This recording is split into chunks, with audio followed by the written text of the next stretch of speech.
Hello, hello, hello, everybody. Come on in the room. Come on in the room.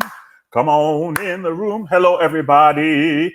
It is Kenneth Overton here. Welcome to another episode of Black Opera Live, right here every Monday night, and bringing you lots of great, interesting topics with some of the most incredibly talented human beings on earth that just happen to be Black and fantastic and fabulous. And tonight we have four gentlemen who are distinguished and talented and just incredible. And I cannot wait to bring them to you tonight. I wanted to remind everybody that one day from tomorrow, 2 weeks from tomorrow, is the last day that you can vote. So November 3rd is no longer just election day, it's last call. If your state and city allows you to vote early, start the process now. Join the other 20 some odd million folks that have already done it. Get your lives together. But November the 3rd, 2 weeks from tomorrow, is last call. Please don't be caught outside. All right. So my guests today, these distinguished doctors, 2 tenors and 2 bass baritones, my goodness. Let me tell you about them first before I bring them in the room. We're so glad that you all are here. First, Dr. Carl DuPont is a vocalist equally engaged in performing, teaching, and research, with whom the South Florida Classical Review has celebrated for his dramatic dark tones. Major operatic credits include productions at the Glimmerglass Festival, Columbus Opera, Opera Carolina, First Coast Opera, Toledo Opera, Opera Saratoga, Sarasota Opera, Cedar Rapids Opera, El Palacio de Bellas Artes, Opera Company of Brooklyn, and Leipzig Opera. Carl DuPont has performed with many of the world's leading orchestras in performances across the United States, Europe, the Middle East, and Asia, under the batons of maestros Riccardo Muti, Kurt Mazur, Ricardo Cali, and Zubin Mehta. In the role of Murray, the world premiere recording of Death of Webern, Fanfare magazine noted his lyricism that underpins every statement. The American Record Guide called his solo debut album, entitled The Reaction, a special album that brings deserved attention to these fine composers. If you enjoy art song, this is something not to be missed. Welcome, Dr. Carl DuPont. Next, we have Dr. Roderick George. Roderick George is an active performing artist and vocal music educator. He made his New York Lincoln Center debut as the tenor soloist in Handel's Messiah at David Geffen Hall, and has been heard in recent performances of Adolphus Hailstork's I Will Lift Up Mine Eyes with Nashville Symphony, Messiah and Beethoven's Ninth with the Alabama Symphony Orchestra, Mozart Requiem with the Northwest Florida Symphony, and Carmina Burana with Huntsville Symphony Orchestra. Internationally, he has made appearances throughout Spain, France, Austria, South America, Ireland, and the Grand Cayman Islands, England, and Russia. A champion of American art song, his research explores the study and performance of song settings of texts by Paul Laurence Dunbar and Langston Hughes. In 2012, he was invited to sing the world premiere of Hailstork's 4 romantic love songs on poems by Paul Laurence Dunbar at the African American Art Song Alliance Conference in Irvine, California. And he also created and performed a series of poetry and song themed recitals dedicated to the writings of Dunbar and Hughes. Recently, he has performed Doug McConnell's chamber work, Langston's Lot, written for tenor voice, alto saxophone, and piano for the Artist Series at Susquehanna University and Heidelberg University. He is also a noted interpreter of art songs of H.T. Burleigh. Dr. George has recorded and toured extensively throughout the United States and abroad as a soloist with the American Spiritual Ensemble, and is featured in Nathaniel Dett's Chariot Jubilee on the newly released self-entitled album of the Oakwood University Aeolians under the direction of Jason Max Ferdinand. Welcome, Dottore Tenore, Dr. Roderick George. Next, we have bass baritone Timothy Jones. He enjoys a reputation as a charismatic presence on operatic and concert stages throughout the United States, Europe, and South America. The Boston Globe hailed his voice as stentorian and honeyed, and the Chicago Tribune called his complete connection with text extraordinary. The Pittsburgh Tribune Review praised him for his theatricality, noting that he relished the dramatic possibilities of the songs, text, and music. His eagerly anticipated performances combine intelligent musicianship, commanding vocal technique, and a unique ability to connect with audiences. Highlights of the 2016-17 season include performances with Pittsburgh Music Ensemble, Ars Lyrica, University of Houston, Brahms Festival, and the Houston River Oaks Chamber Orchestra. A distinguished concert performer, Mr. Jones has soloed with the Cleveland Orchestra, singing Handel's Messiah and Bach's St. Matthew Passion. He has also performed with Boston Baroque, Baltimore Symphony, St. Petersburg Chamber Orchestra, Austin Symphony, Buffalo Philharmonic Orchestra, Dallas Symphony, Houston Symphony, New Mexico Symphony, New Haven Symphony, Portland Symphony, Saginaw Symphony, San Antonio Symphony, Utah Symphony, Wichita Symphony Orchestra, and the Virginia Symphony.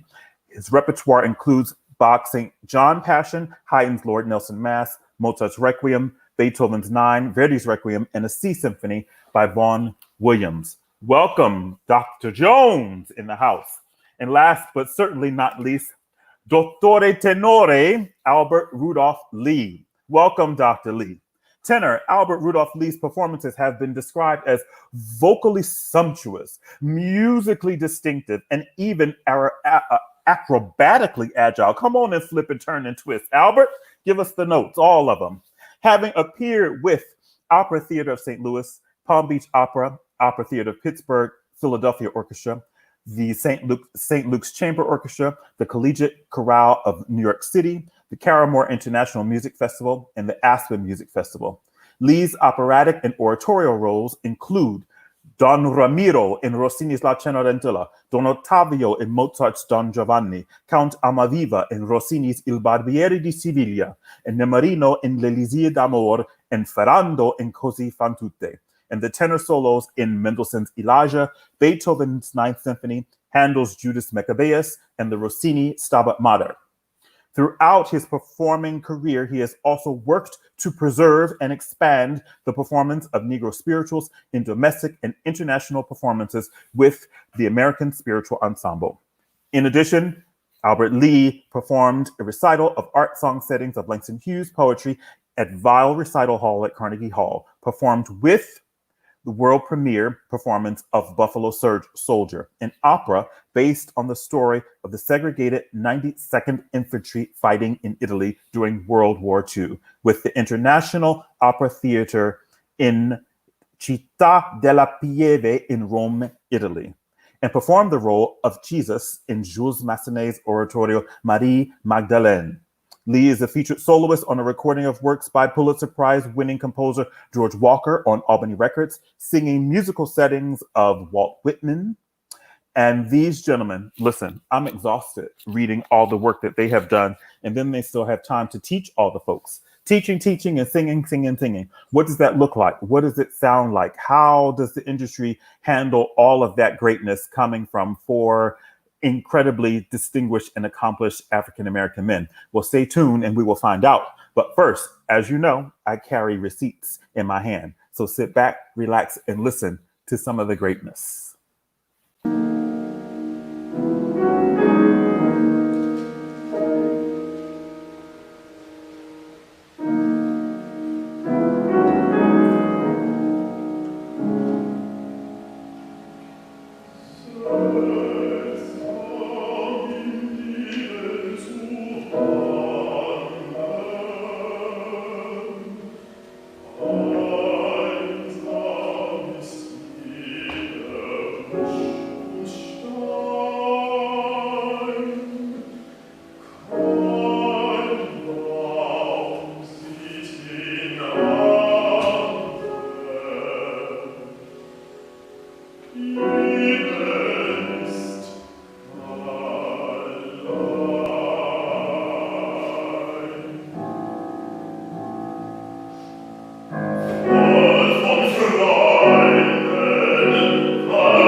Welcome, gentlemen. Welcome, welcome, welcome. Oh my gosh. Y'all are some singing folks up and through here. Come on now. I am so glad to have all of you with me tonight. What a distinguished panel this is. I feel severely undereducated amongst all of you. But so that our audiences get to know who you are, let's just start with a simple introduction with where you grew up and how music, particularly classical music, came into your life. So let's start with you, Dr. DuPont. Yes. My grandfather was a traveling gospel musician and singing in quartets. And then my mother also is a wonderful singer, and she studied voice at Bethune-Cookman University. And so growing up, it was never like, when did you start singing? It was what we did. Like, we were there at choir rehearsal. When my mom was leading the choir, if she needed a part sung, she just pointed to me or my sister. We just did it. When I turned 15, she asked me if I wanted to lead a children's choir at the church. I said no. She said, okay, you have rehearsal at 7. So I had to go and do it anyway. And along the way, I just really fell in love with music. My voice changed, and that was weird because I had been a pretty good boy soprano, and so I wanted to like kind of recapture that. I started taking lessons, and my voice teacher at the time gave me that blue CD, Bryn Terkel Opera Arias with James Levine and Metropolitan Opera Orchestra, and from then I just wanted to sing. Fantastic. What about you, Dr. Lee? So this is a great question, because growing up, I grew up in a New Haven, Connecticut, and I grew up at St. Paul Union American Methodist Episcopal Church. You know how we are with our church titles. And it was at that church growing up, there were 5 choirs at my church growing up, and one of them was the senior choir. And the senior choir sang hymns and anthems exclusively. And one of the members of the senior choir also sang with the gospel choir, which is the one that I really wanted to sing with. And actually, her daughter and my sister are best friends, but she was a lover of classical music. And so I think that's kind of where the seed was planted. My high school teacher began introducing me to some things, and it didn't really take hold for me until I started college. And you know these people well, but Donald and Virginia Pyle, my teachers in undergrad, are 2 of the most amazing people. God rest both of their souls. But they were the ones that sort of carried me through into this present moment, at least on the road to this present moment. Fantastic. What about you, Dr. Jones? Well, I'm from a small town. Well, it was a small town when I lived there. Shreveport, Louisiana is my hometown. And I went to, thanks to my mother's youngest sister, she came to live with my parents for a few years. She was in nursing school nearby, and they let her live in our home. And during that time, she thought that one of the most important things that she could give back was to teach the baby how to read. That was me. So she every night would read to me and taught me how to read. My parents worked pretty hard. And so she really helped a lot, and told them of this preschool that seemed to excel and that they were willing to take Black children. So my parents knew they could not financially afford that. I was rich in a lot of ways, but not financially. But my aunt told them, if you take him, he's kind of precocious. I think she probably called me a smart ass or something like that. But she said, he's pretty precocious, and he knows a lot of things, and they'll probably take him. So although there was great music at my parents' church, and everyone loved music and loved singing, no one had ever studied music.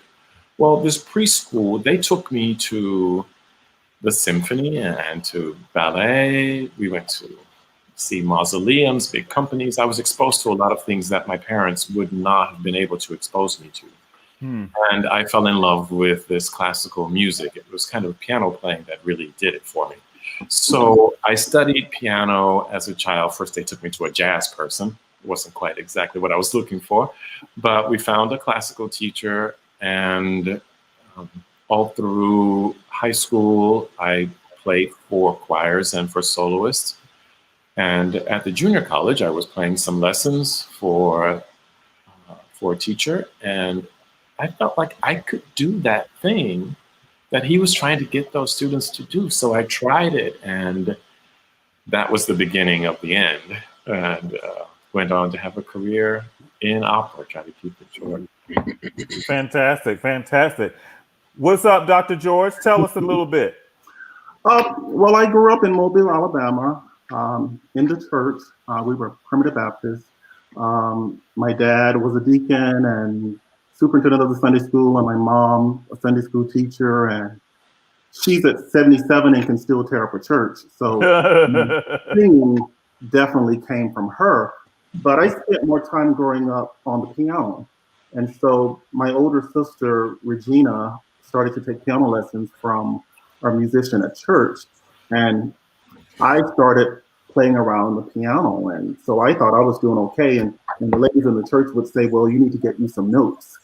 And so I took offense to that and sort of put that off till about 8th or 9th grade when I finally started taking piano lessons. I always knew I could sing, but I didn't do a lot of singing growing up. I was in school choir, but it really wasn't until college that I started singing more classical. So before that time, it was primarily just gospel singing. So more seriously with classical singing, sort of beyond undergraduate school, it's more so at my master's when I really became more serious about classical and operatic singing.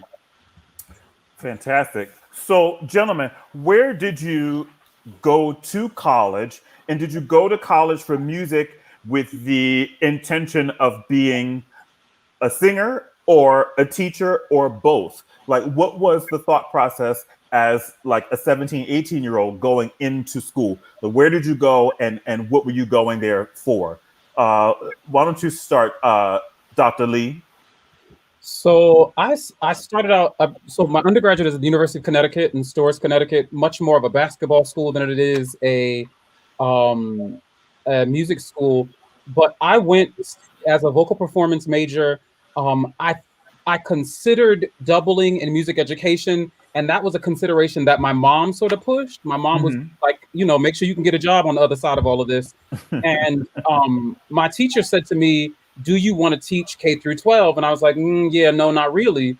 But I, as much as I was always on the track toward solo singing, I was always teaching. And so my friends to this day, my friends from UConn will tell you that I was always in a practice room with someone working on something, honing my own ears, really trying to understand how the voice worked. I was always teaching. So this point in my career is no coincidence. Gotcha. What about you, Jones? Well, I went to a small liberal arts school in Shreveport, Louisiana called Centenary College. That's where I received my undergraduate degree, vocal performance, but I also studied piano pedagogy while I was during my undergraduate. So it was a busy time. I took 5 years for my undergraduate studies. And then I went to the University of Michigan and stayed there for both my master's and my doctorate. In the summers, I studied at Aspen Opera Center and Banff. I studied in Germany. So that's I always knew that I wanted to be a teacher, the other part of your question, which I think is really interesting.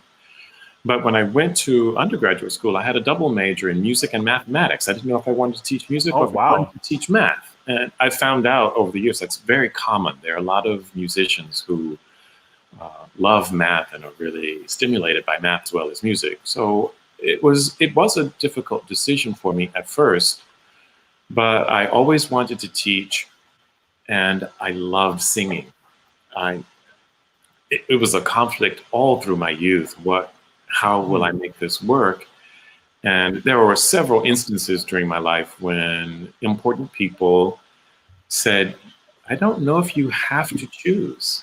I think your choice can be to do both, but you might want to work on your singing. No. It was more that I knew I didn't want to teach children. I knew I preferred teaching adults. And it's still the age group that I enjoy. I love undergraduate education. It's really special to me and always has been. I have doctoral students, master's students. I even teach a couple of high school students always to make sure I remember what to teach the undergraduate students, what they will need to learn. So I teach all the levels, and in my teaching at the University of Houston, it's important in my studio class that my doctoral students learn to work with undergraduates and how to help master's students. That interplay is an integral part of what I do in my teaching.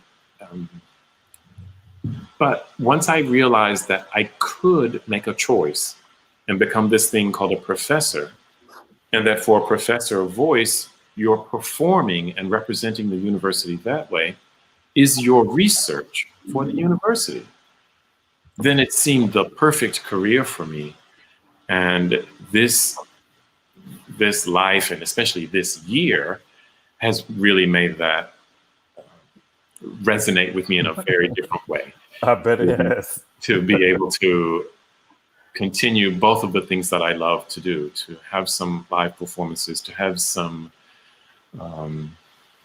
video performances, to teach my students here. I have a large home with a piano on one end and my studio on the other end. So I can still have a student come over and work in this space. It's about 100 yards between us.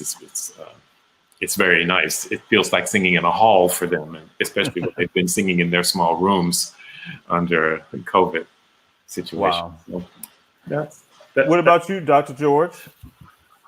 Well, I think I always had teaching on the brain. I started off at Stillman College, small HBCU here in Alabama.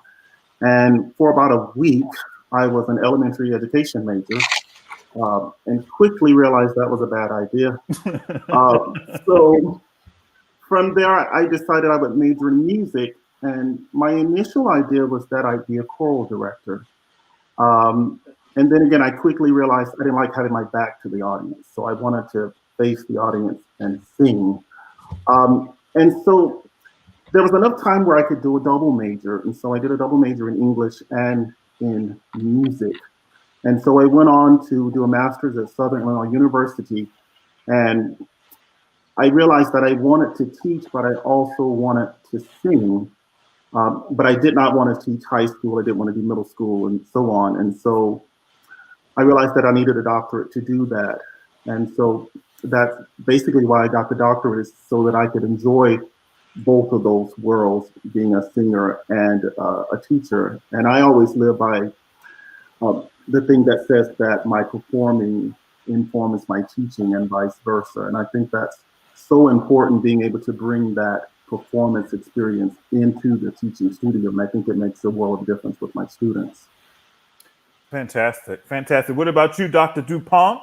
Well, I just wanted to be famous. And so when I went to Eastman, I was there for my undergrad, and I had 4 years to figure out how to sing and make it big. And at the end of senior year, I wasn't famous yet, and I was so exhausted with singing that I quit. However, I had like one more audition to do at Indiana, and I was like, well, if I get in to study with this one teacher, Costanza Kukuro, because I'd heard about her, I was like, if I get the chance to study with her, then I'll go. And that we really hit it off. And so then I got accepted. So I went to Indiana. I was like, okay, I'll give it a couple more years. And then I was trying to get famous. I wasn't famous by the end of my master's degree. So I thought, okay, I'll just do a Fulbright, get over to Italy, just stay in Europe. The Fulbright didn't come through. And so I was like ready to quit again. And instead, I was like, okay, let me just take some time off, went over to Germany. And was hanging out, partying up, learning German, got bored. So then I started auditioning for opera houses, and then ended up with a fest in Leipzig in the corps. And I got some solo roles later on, but by that time I realized as a working singer, I had so many ideas. I had so many other things that I wanted to say that nobody wanted to hear. It was like, okay, you stand here, you sing this. No, sing it this way, and then we're done. And Right. so, like, finding an outlet for like everything that I had read and everything that I wanted to discuss seemed hard. So I left the opera house there. I quit again, moved to New York, was going to try to, I tried to get a job with a hedge fund. They politely declined. And the only way I could, well, I found some other jobs in New York, but the best money I made was singing. So I was like singing reluctantly. And then, you just fall in love with it again. And so I was like, okay, well, let me do my doctorate, but let me do it here in New York City, because I was at this gig and everybody was packing up and heading to another gig, and I was packing up and going home. And I was like, wait a second, I sing better than these other people, but they've got more gigs than me. Well, they had gone to the New York schools and had those New York connections, so I thought I'd do that. But then University of Miami came through with a fellowship, and they hired the inestimable Kevin Short that year, and I was going to be able to study with him. And throughout those years at Eastman and at Indiana, I had never had a Black teacher, not in any class. And this was a chance to study with not just anybody, but with Kevin Short. So went down to Miami, had a wonderful time there, but I decided I was going to finish the doctorate. I would teach eventually, just not yet. I even tried not to tell anybody that I was leaving New York, and I kept coming back whenever, I would get a call. And then I applied to the University of North Carolina at Charlotte. They had a position open. I wasn't done with my doctorate at that point. I still had a whole nother year to go. And it seemed like a long shot. However, I went and we hit it off. So then I had to finish the last year of my doctorate in that summer.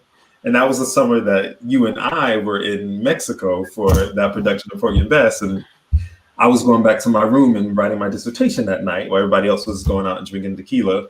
While they were going out, he couldn't do that. Okay, well, while they were doing it. And so, like, I finished the dissertation, had this teaching job, but I thought it was kind of the end of my singing career, and I discovered like quite the opposite. It turned out to be a really nice mix of teaching and singing and research. And like my colleagues, I had kind of been teaching all along. I started teaching piano at 12 and started teaching voice at like 15, 16, and it just kind of made sense.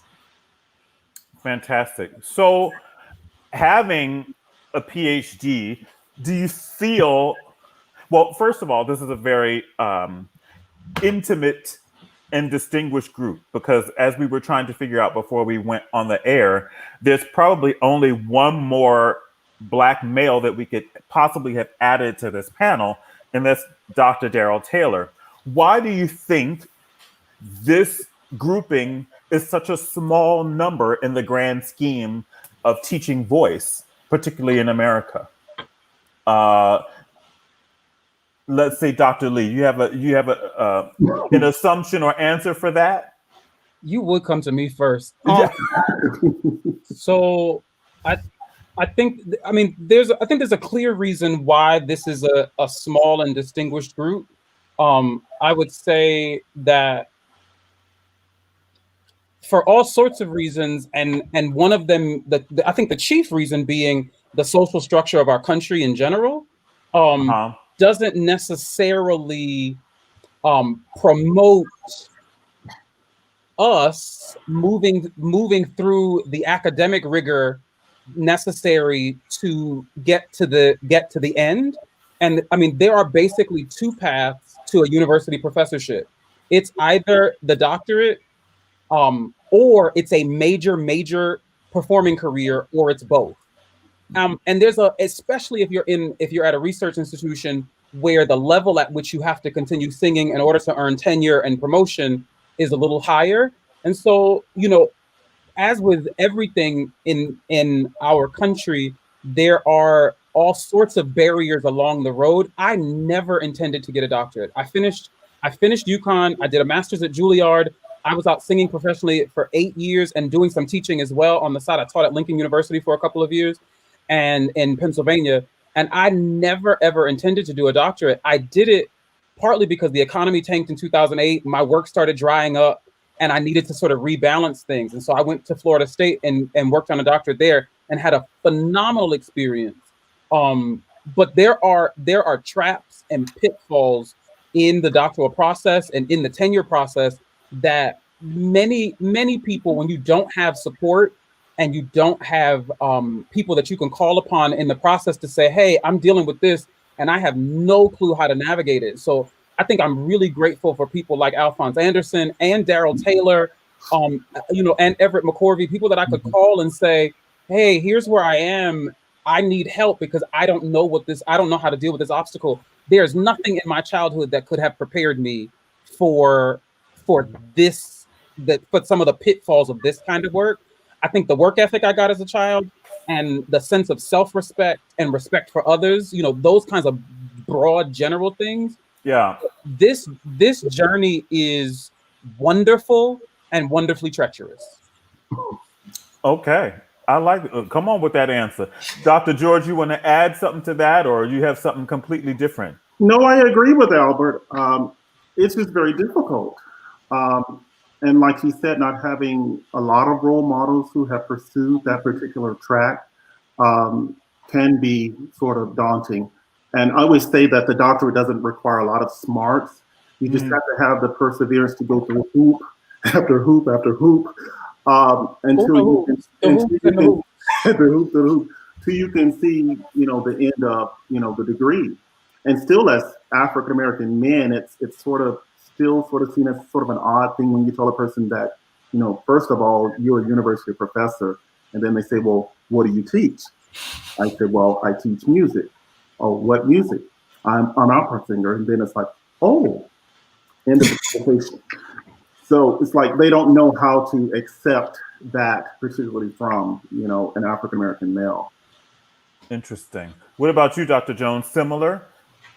I think it's like any field. It's an elite field to be a professor, to have a doctorate. So in any traditionally underrepresented minority, there will be small numbers. I think there are certainly many people who could accomplish what we've accomplished. But if you have a great voice, you love to sing, and you have the intelligence that's needed, you might just choose to do something else. It's not what everyone aspires to. So it is an exclusive group of people, and it probably should be in some ways. I don't think it's a small group because of any injustice necessarily. I think it's just an interest. I think if a lot of people will go back to school. I have students who come to study with me who've had their performing careers and come back and want to get a doctorate degree. We didn't have those degrees. But if at age 24, 25, you have the opportunity to go to school longer or start performing full time, I think most people want to start performing full time. It's something that's put in front of you. It's like, don't you want to be a star? Don't you want to be famous? So why would you want to sit at a desk and be a professor until you have the experience? I was fortunate at the University of Michigan. George Shirley was my teacher, who's been an incredible role model for artists, professors, performers, just people, right? What a gentleman. And having him and Willis Patterson and Earl Coleman right at the same institution Wow. that career path could be something as noble, if not more so, than a performer. So I started looking at it seriously, and I think that was a very special situation. And now we are all creating that situation for other young people. You were sharing some of the comments from people who are writing in, and it's really nice to see young people that we've all worked with saying, yeah, thanks for being yourself and thereby being a role model for us, because some of them are interested in pursuing this particular path as well. What about you, Dr. D? I agree completely with what my colleagues have said. When I was little, I wanted to be an obstetrician, not because I knew what that was, but because Bill Cosby was one on the Cosby Show, and we watched the Cosby Show, and it just was something that seemed like they were having a good time, and it seemed like something to look up to, and I think that is part and parcel for like what we need in the professoriate or Black teachers of singing. Just having someone that you can look at and say, oh, that's a possibility. A lot of these schools say that they're very interested in hiring a diverse faculty, but then they also say, well, the pipeline isn't there. We hear that all the time. And I think the more accurate statement is like, we haven't created the pipeline yet. We haven't encouraged all of the talented students that could do this to do it, because there are encouraging words that are happening. It's just not always given to us in that sense, like, oh, you should become a professor. Oh, you could do this. Oh, won't you teach this class? Or here's the recommendation for this job at this community college down the road. And then to what Albert said, like the hoops and the pitfalls. I had we'll call them dreams, but they were really nightmares for at least 2 years after I had turned everything in and gotten everything signed, that I was still missing a paper. There are just so many things. And when I went down to pick up my robe to march the next day or 2 days from then, everything still wasn't signed. There had been something that had gotten missed. So there are lots of pitfalls, and we have to be persistent, extra persistent. Especially, just to add to what Carl said, it's persistent, especially when you're dealing with trying to be both an academic and a performer. So I was finishing my doctoral treatise when I was in Irvine, California, the night before Roderick performed singing the 4 romantic love songs at the African American Art Song Alliance conference. And I was singing the next day. So it's like I'm here with books and things and my computer writing this paper, this very, very long paper in the midst of trying to prepare for a performance. And it's just really 2 different parts of my brain that required to do them both. Interesting. I wanted to find out, I personally, after I counted the number of years that I've been singing, which is a lot, I just only now in the last 2.5 years have had my first Black teacher ever, and he happens to be a man. And I have found that in the last 2.5 years, my voice is its happiest. And I'm wondering from all of you, first, had you ever had a Black teacher? And what is it like being the Black teacher for so many students who are not Black?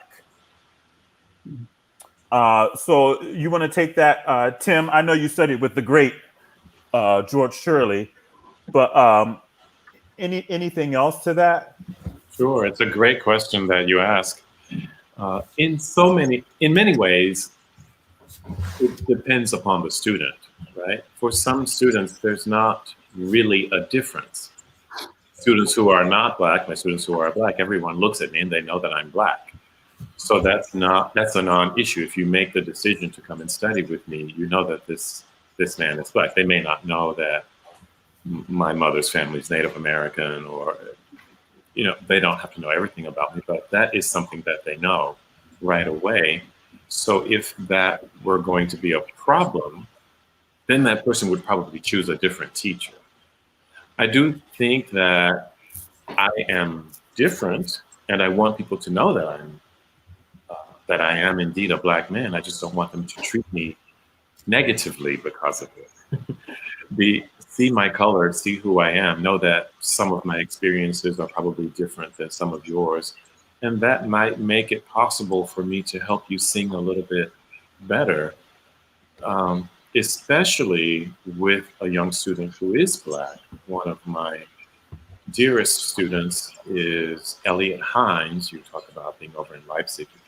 Elliot is having a lovely career, and he's always spoken of how important it was for him to have a teacher who was also a Black man. And I feel that, yes, that helped him. His father was an opera singer, but his father died when Elliot was very young. So he felt that he missed something, and one must be oneself. And if in doing so, you turn out to be a role model for someone, I think that's great. But I also have students who are not Black, who said some of the stories that you tell, some of the things that I know that you went through, some of the challenges and some of the joys are things that made it possible for me to understand their struggles when they were students. Although very different struggles, they often told me that knowing that you could still make what you wanted to have happen made it possible for me to work a little bit harder, to deal with other obstacles, to jump through the hoops, especially when the hoops had been set on fire sometimes. It's really impossible. But we overcome a lot of things, and as long as the teacher gets to know the individual student, if you really get to know that person, then I don't think it matters what your background is. You can still be a great teacher to anyone. And a person who is open to being taught by anyone can learn to sing better from anyone. What about you, Dr. George? What was the question? It was, have you ever had a Black voice teacher, and what is it like possibly being the first Black male voice teacher for students who may not be Black? Well, my first, I guess, real Black teacher was after I was done with my doctorate and already teaching, and that was Everett McCorvey. I met him at the Ames program in Graz, and also worked a little bit with Alphonse Anderson. And I would almost say that I really found my voice at that point in my singing career. But in terms of my students, I gradually seen sort of a shift. I've been at my current job for 16 years. Upon first arriving, I could tell that some of the students, I was the first Black male that they had worked with in a close proximity. But it never was an issue that I knew about. There was never an occasion when someone decided, well, I can't learn from him because of the color of his skin. So if the student is open, I'll teach whoever. And so it pretty much depends on that student and what they're open to. But I generally don't see an issue with that. And aside from that, I have other colleagues, but I don't feel like I'm the only one that can teach the Black students. And there was a point when I did sort of see that students of color were being pushed towards me. And as much as I'd like to save every African-American student that comes in, I don't think that's appropriate either. So I think we as professionals should be able to work with any student in any voice type. Fantastic. What about you, Dr. D? I mentioned before, I got a chance to study with Kevin Short at the University of Miami, and it was just amazing. And I feel like I also found my voice there. I didn't know that I was kind of waiting to exhale, right? You finally get in that space and you realize that there is a camaraderie, a kinship, an understanding that I didn't know could be there in a voice lesson and didn't know to expect it, didn't know what I was missing. And it made me wonder, is there this layer that was, in America, we are so careful to be colorblind sometimes that we ignore some of the things that are really present in the room. And I just wonder if that was an issue already when I was a student. And I thought I was just trying to learn how to sing, but wasn't even really dealing with all of the ideas that were encapsulated in my instrument, because our bodies are instrument, and we carry all the joys and all the trauma with us. I find that with being a Black teacher, I am not always given the presumption of expertise that I see for white colleagues. And I've seen this in a lot of different areas. I was teaching a class, this was a diction class, and I marked off points for a student because I had to go perform somewhere, so they had a paper to write on some kind of diction topic.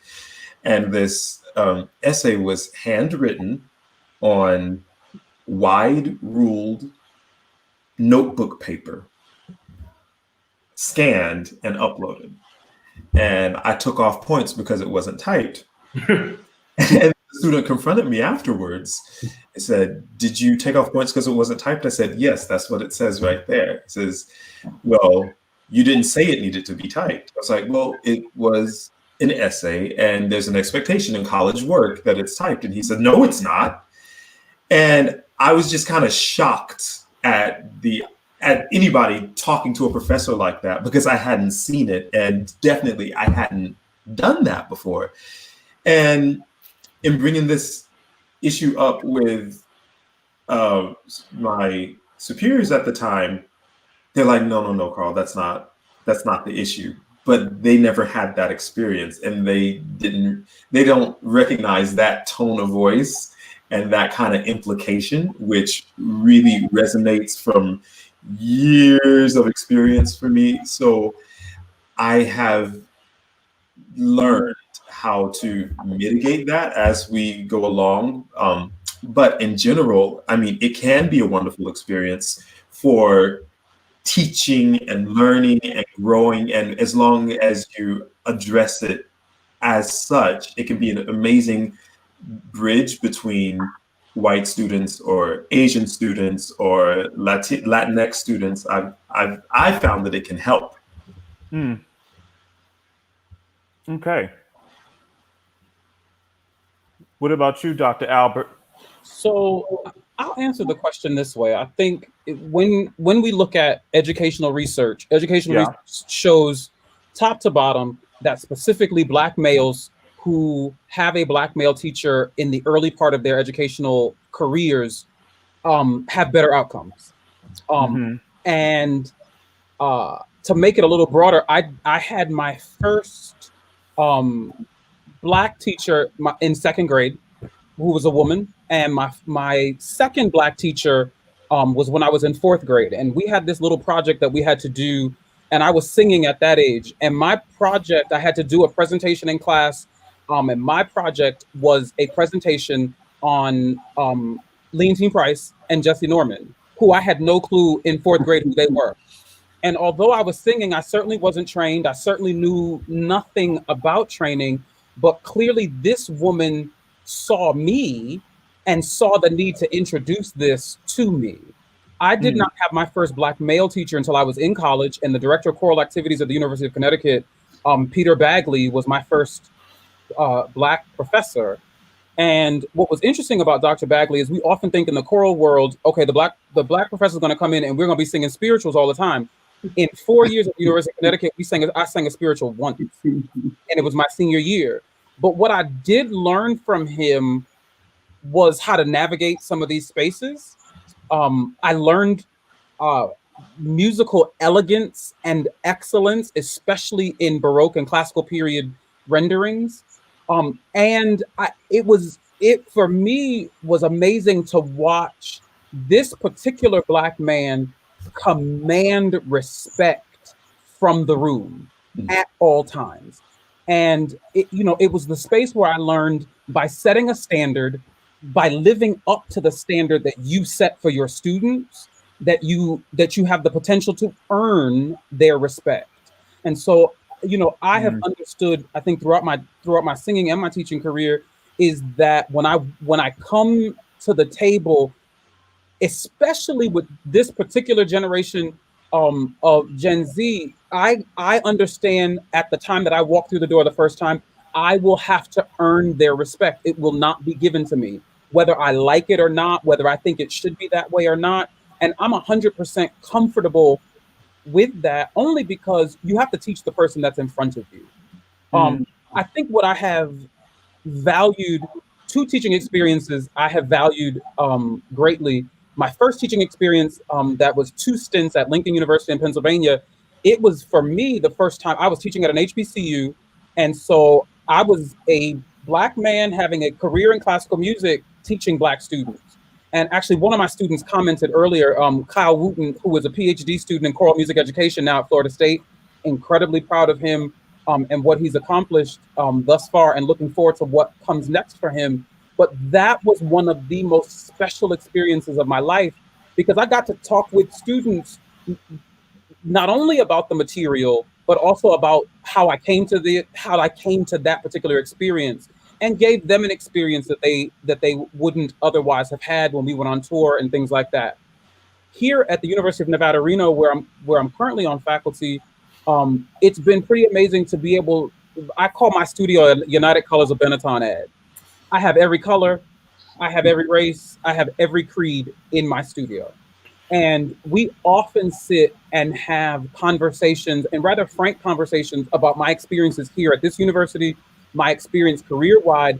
And it's been, because I've earned their respect, it's been a wonderful opportunity to get specifically non-Black students to see the uniqueness of the Black experience and be open to learning about it, and open their perspectives, much more open about how the world might work.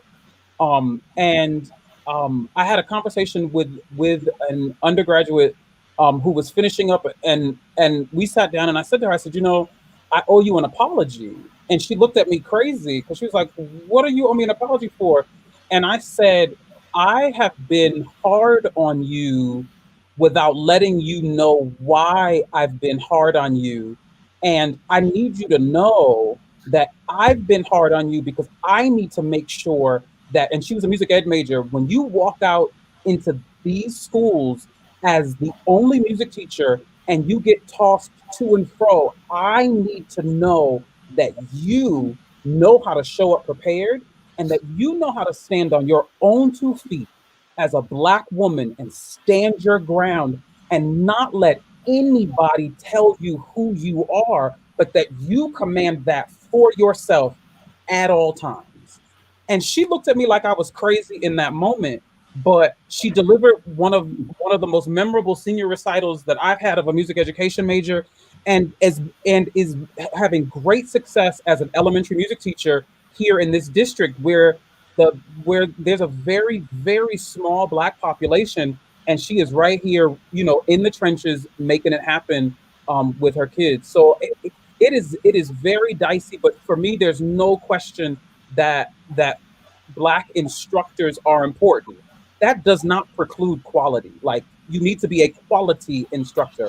In addition to Roderick, I have worked with Everett McCorvey, and he came into my life at a crucial point in my own trajectory. I also went to Ames and spent a summer working with him at the American Institute of Musical Studies in Graz, Austria, and value him so very, very much because of where he was in my sort of path. But quality Black teachers are great for every student, and not just us. Fantastic. I hear Dr. McCorvey's name come up quite a bit in this conversation, and I think that's pretty wonderful because he knows how to do exactly what you said. He commands a room and he commands respect, and it's such a sort of a very easy thing for him. Everybody loves Everett. I'm gonna have to get him on the show and have him give up some secrets on how he manages to do that. Thank you for sharing that. I want to talk a little bit about your dissertations and what you did them on, and how are they showing up in either your teaching and or your performance life. Carl, you want to take that? Yes. So I wrote my dissertation on pioneering African American teachers of singing. So I was looking at predominantly white institutions in the 60s and 70s and the first Black teachers that they hired in the music department, particularly voice. It's really amazing. So I looked at Sylvia Olden Lee, who started at Cincinnati Conservatory and had a rough time if you read her autobiography or biography. And then later she went to Curtis. And then, of course, Willis Patterson, who was there at University of Michigan, and Camilla Williams at Indiana University. And I focused on them because, you know, you start with an idea, and then when it comes time to write, you have to kind of really narrow down. But along the way, I also interviewed lots of other Black voice teachers at many different institutions who were the first where they went. And it was so inspirational. And it was just so wonderful to sit down with some of these people. I even went over to Austria, and I talked with Madam Grace Bumbry because she was there at the Mozarteum, and I just wanted to get her take on it. And lo and behold, when I started my position at UNC Charlotte in 2014, I was the first Black professor at this music department. And so it went from being a research topic to being something that I lived, and seeing how those spaces were navigated by these luminaries in the 60s and 70s still had lots of resonance for me in the 20 teens. And as we're going through this process now, where lots of organizations and institutions are reaffirming their commitment to a diverse faculty, it's interesting to note how this was done before and how that work got kind of transformed in the 80s and 90s, whereas it didn't continue on that same linear trajectory. So that we're in this position even now where we have lots of universities and lots of programs who still have not hired a Black teacher. The most important thing that I picked up was Sylvia Olden Lee was in Norway working. Willis Patterson was teaching at Virginia State College. I think Camilla Williams was teaching in New York. So when the schools decided that they were going to make this step, it was the artists who were already ready, had proven themselves, and who already had this long track record, and they were ready to step into that void. And that was my biggest takeaway. And I think we have to remember that for what's going on now. Fantastic. What about you, Dr. George? Langston Hughes came into my life back when I was working on my master's, and I decided I wanted a break from singing, so I decided to audition for the theater department production of Langston.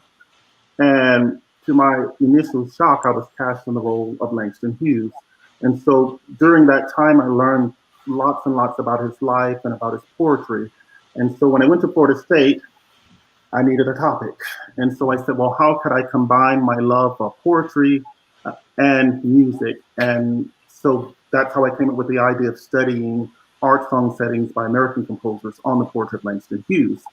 And to expand upon that, I said, well, who came before Langston Hughes? And so that led me to Paul Laurence Dunbar, because people don't hear about Dunbar as much as they hear about Hughes. And so I thought it was a wonderful chance to highlight his life and his poetry in addition to that of Langston Hughes.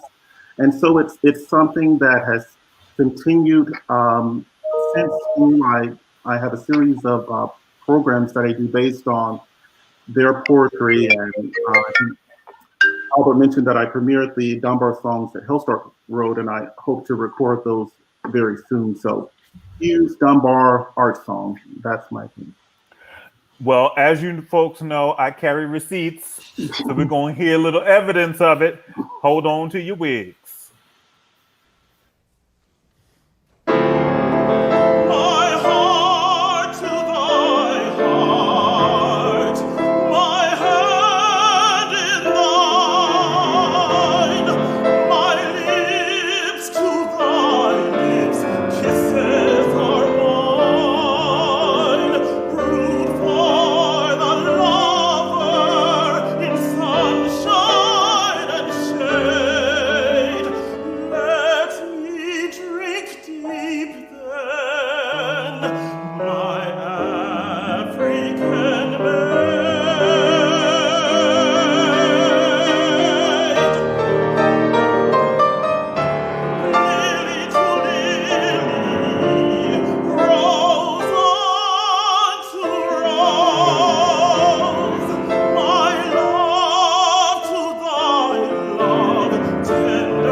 Now listen, sir. Listen, sir. That was absolutely outstandingly gorgeous. I think when I happened upon these songs, I called you and I was like, where is that music? I need that music. I know it's a... Here's what's funny, Kenny. I literally was in that concert when he sang those songs and lost my entire mind with the rest of the audience because he sung the dog piss out of those 4 songs. And I text you sitting in the concert, and I said, this fool at 10 o'clock in the morning on the West Coast God, singing like a possessed fool. It's crazy. It's so good. It is so good. So good. And I immediately wrote Adolphus Hillstark and I said, I need these in my key and I need them now. That was absolutely incredible. Incredible. But there's an interesting story about those songs because when I first met Adolphus, I told him I was interested in Dunbar and that I had come across his songs. But it was the original set that is actually published in the second anthology of Black art song. And so he said he heard those performed and he thought, oh, I didn't do a good job on those. I was doing too much. Wow. Said, but I wrote them again. And so he said, I'll send them to you. And so for quite a while, those weren't even published. Only recently you can purchase the new version from Presser. Wow. Yeah. So people ask me, say, well, that's not the version that I see in the score. Well, because, that's not it. Yeah. I just need to make this public because I asked for the music as well. And for years, Roger would not send me that music. And then when he finally, in his defense, when he finally sent me the music, I was told that I could only perform them west of the Mississippi. Oh, see? See? So I actually sang them last year in Washington, in Tacoma, Washington, to honor harm in that, because that's why I was told I could sing them. So that's why I sang them. They're fantastic They're a songs. wonderful song. Listen, and now that I have them, neither one of you can sing them anywhere. Watch us. Just fantastic. So what about you, Dr. Jones? What was your dissertation on, and how has it infused its way into your life? Yeah, when I was at the University of Michigan, the doctoral program, the Doctor of Musical Arts, was in a transitional period. And they had separate tracks for different kinds of professors. And since I was interested in being more of a performer, it made it possible for me to write basically an extended term paper, which qualified as my dissertation, on German lieder, which was my area of study. That's why I'd gone to Munich to live and study. But they switched while I was there to require 5 recitals and 2 concerts. So one needed to have an operatic role, an oratorio or concert role. Then 5 recitals after that. One needed to be a lecture recital, which I did on vocal pedagogy. One needed to be a chamber music recital with other singers and other instruments, so that it wasn't just a standard solo recital. And then 3 recitals that were more standard recitals. I chose to make one of those recitals a recital of new music, all pieces that were written for me, so all commissions, and then 2 standard recitals, one that was primarily lieder and another that was primarily French chanson melody, with some American songs involved on all of the programs as well. So what that did was made me spend a lot more time in the practice room than in the library. And I was able to have a career. In opera, I sing about 40 different roles. And we performed a lot together. In oratorio concert, that became the most prolific way of performing for me as a professor, because I could teach Monday, Tuesday, Wednesday, Thursday, go to the airport, fly for rehearsal, perform, and be back to teach my students again on Monday. So it was a great way to have a performing career then. And the chamber music, that happened all summers, most of the time. And if there were chamber music things that happened during the year, I could easily get to those things. So not only did that make it possible for me to, the dissertation, the way it was designed, make it possible for me to continue to have my performing career in all of those different areas, because it's very easy to program a recital when you're a professor at a university. Right. And then there are other presenting organizations that hear those recitals and invite me there as well. And there are a couple of organizations that I perform with almost annually. There's the Pittsburgh New Music Ensemble, because of the music and chamber music, the Cactus Pear Music Festival in San Antonio, the Bach Dancing and Dynamite Society in Wisconsin. Groups like that have made it possible for me to continue my career in opera, oratorio, concert, chamber music, and recitals. And that's all the repertoire that I teach as well, right? Right. I'm at an opera school, right? We have at least 4 fully staged productions every year. This year, because of COVID, things are really good. We have our opera director, Buck Russell, said we'll have more so we have 6 this year. Wow. Crazy. My goodness. It's pretty amazing what happens there. But it's a combination of all the things that were my dissertation have also been a combination of my career and into teaching. Fantastic. Well, of course, I have another receipt. Hold on, folks.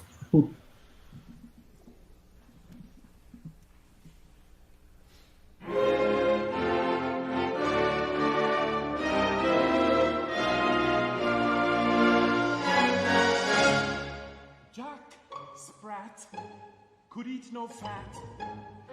Jack Sprat could eat no fat. His wife could eat no lean. And so between the 2 of them, they wiped the platter clean.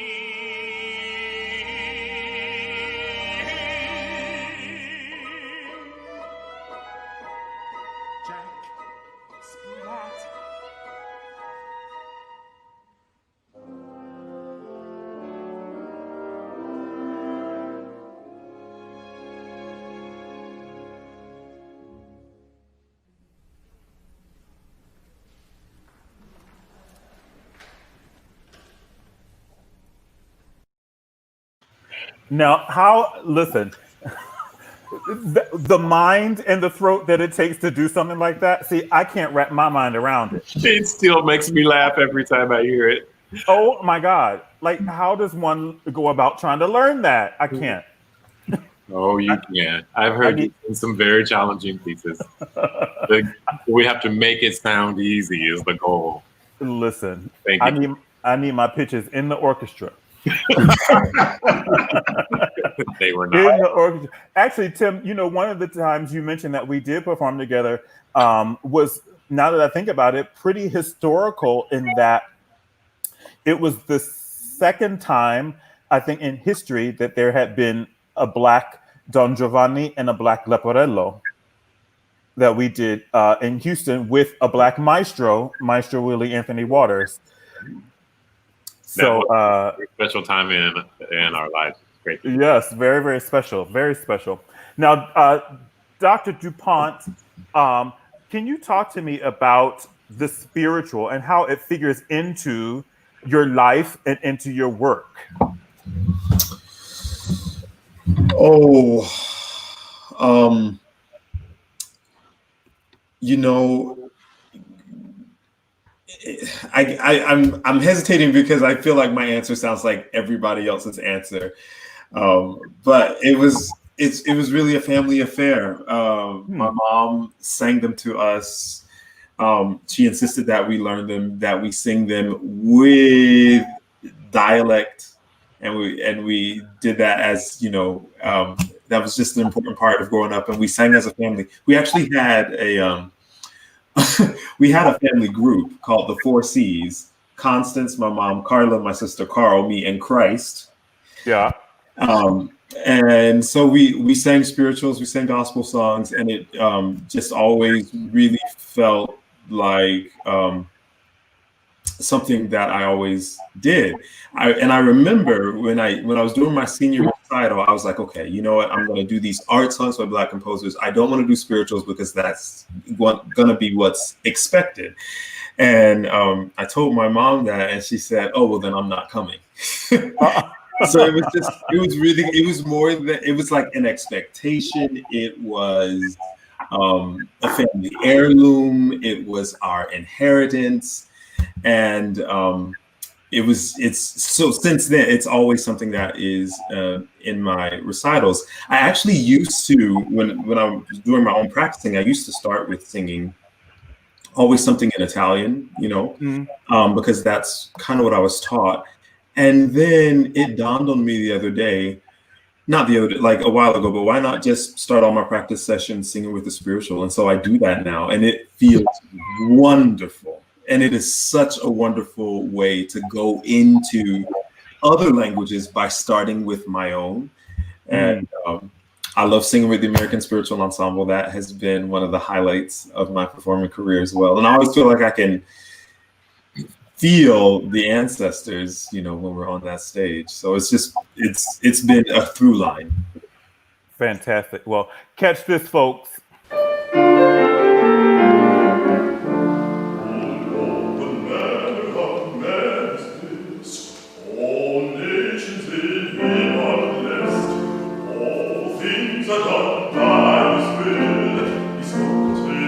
And the sea stood still. Now in their witness for my Lord. In their witness for my Lord. In their witness for my Lord. A soul is a witness for my Lord. Now there was a man of the Pharisees.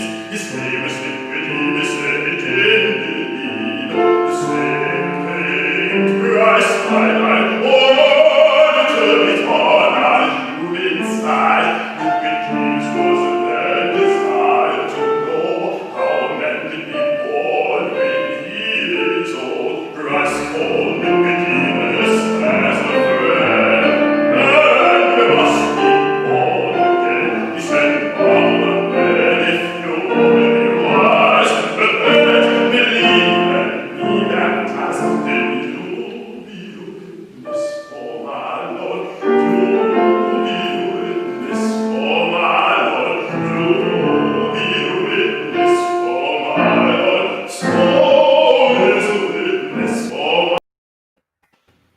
Listen, you better come on and give us a witness, sir. Come on and give it to us. There's another witness. Oh yeah. Yes, indeed. Yes, indeed. Come on. Now, Dr. Lee, talk to me about what your dissertation was on and how or has it infiltrated into your teaching and or performance life? So my dissertation, in a sense is kind of a journey, but the topic was the poetic voice of Langston Hughes in American art song. And the wonderful thing about this moment is one of my resources for my doctoral treatise was actually Roderick's doctoral treatise. He is listed, in my bibliography because I used his as a jumping off point for my own. But I tell about this experience often when I talk about how I found my way in the classical music world. It was a night that I will never ever forget in New Haven, Connecticut at Woolsey Hall. Kenny, you were there. One of the very last recitals that Leontine Price ever gave, and she sang "Minstrel Man," this Margaret Bond song that we all know as popular. And at the time, I had never heard it. I was a senior in college, and I had never heard it. And it was the first time that I kind of heard my own experience in this classical setting. And so, that was sort of a marker. And then I taught at Lincoln University, which was the alma mater of Langston Hughes. It's where he completed his undergraduate degree. The library actually on campus is the Langston Hughes Memorial Library. And I did a recital, the first year I was teaching there, I did a recital that was all Langston Hughes texts. And that's where I discovered that he was the librettist for Street Scene. Most people don't realize it, but he was the librettist for Street Scene. And I left Lincoln to go do my doctorate, and I knew I wanted to do something in that area. And a part of the process of the program at Florida State is this diagnostic process that you have to give a 30-minute recital, you have to take a term test, and you have to write a paper and defend it in your first semester. And my paper was on Ellie Ziegmeister's song cycle "Madam to You," which was a character. Madam is a character Langston created in some of his writings, specifically for the Chicago Defender. That character was presented several times along with Mr. Simple, which was another sort of fictional character he created. And so the doctoral process in music is a little different. So my total package of post coursework activity was 2 opera rolls, a solo recital, a lecture recital, and this document. And that document has really been such a phenomenal force in my postgraduate sort of interests. So I was a part of a conference at Columbia University titled Reimagining the Harlem Renaissance several years ago. And it's actually where I met, oh my gosh, I can't think of her name, Naomi Andre. We were on this conference together, and it was before people really knew who she was in sort of this musicology, specifically Black opera musicology. Brilliant woman. She's absolutely brilliant and so approachable and very, very sweet. But so I got to do that. And then I have done several recitals where I almost always include Hughes on the programming. And right now, my current project, I'm testing it out I'm teaching a vocal literature class right now, and it's a survey of song literature. And so the American portion of the song literature course, instead of trotting out all of the people that we know of, the typical people that we know of, and the typical people when I took a song lit course, in my doctoral program, where everybody, it was the general sort of white men and a token, either a token woman or a token, Black person or both. What I've decided to do is to center Langston Hughes' poetry as the lens through which we look at American art song, and present the composers who have set his work. And my treatise actually covers Margaret Bond's, Robert Owens, Ellie Ziegmeister, and Ricky Ian Gordon. And so yes. it was a racially and culturally and religiously diverse treatise. And so what we're looking at in this particular segment of the class is we will cover John Alden Carpenter, who set Hughes. We'll cover all kinds of composers. And what I found out immediately is that all of a sudden the composers that immediately come up, they're Black, they're white, they're male, they're female, they're gay, they're straight, they're Christian, they're Jewish. It is the site through which we see the diversity of American art song. So that's what I'm trying that out for my class to see how it works with my students.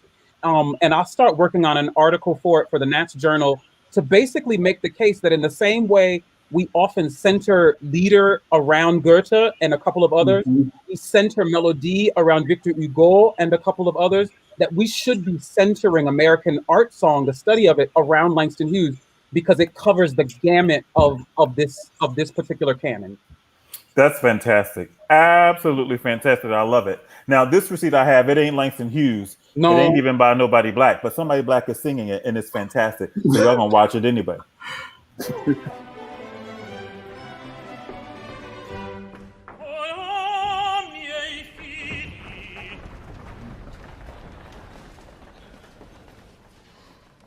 Sia pronto il nostro cocchio e fra momenti così potessi aver l'ali dei venti.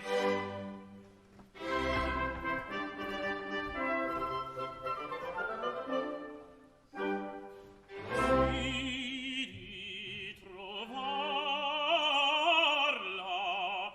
io giuro, amor, amor, mi muove.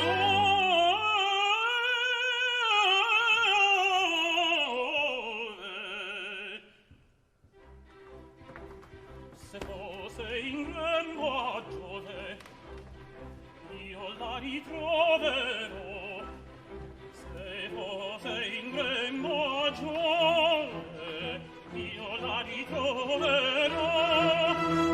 Se fosse in grembo a Giove, la troverò, sì, la troverò.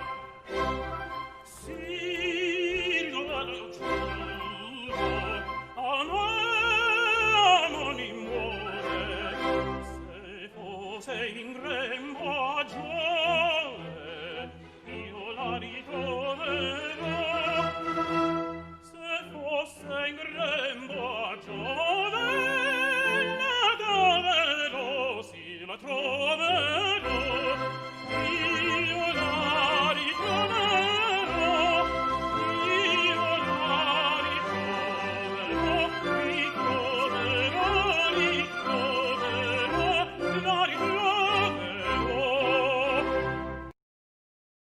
Sing, Albert. Go on up there and holler and run down and run up and through. And run back again. I love it. Listen, all the notes. All the notes. All of them. Bravo, sir. Bravo, Holler sir. Fantastic. Now, see, when audiences hear all of you sing and perform and on stage, it's like, well, is having a full-time singing career something that you do not desire, or do you desire it and you're happy with the mix that you have? Who wants to take it? Raise your hand. So I'm gonna take it. And my first year living in New York City, I took a course as a part of the master's program at Juilliard called Completing the Singer, and it was taught by Mary Lou Falcone, who was she was Renee Fleming's first publicist. She was Jean-Yves Thibaudet, Nadja Sonnenberg, like all these major figures in the classical music world. And on the first day of class, she asked us the question, and the question was, do you want to sing or do you need to sing? And I sat in class, and my mouth has been my mouth for years, and I thought, that's a silly question. You don't need to sing. You need water, you need food, you don't need to sing. And it wasn't until a few years later where I just had you have a brief period, 2 or 3 months, where you don't have any gigs.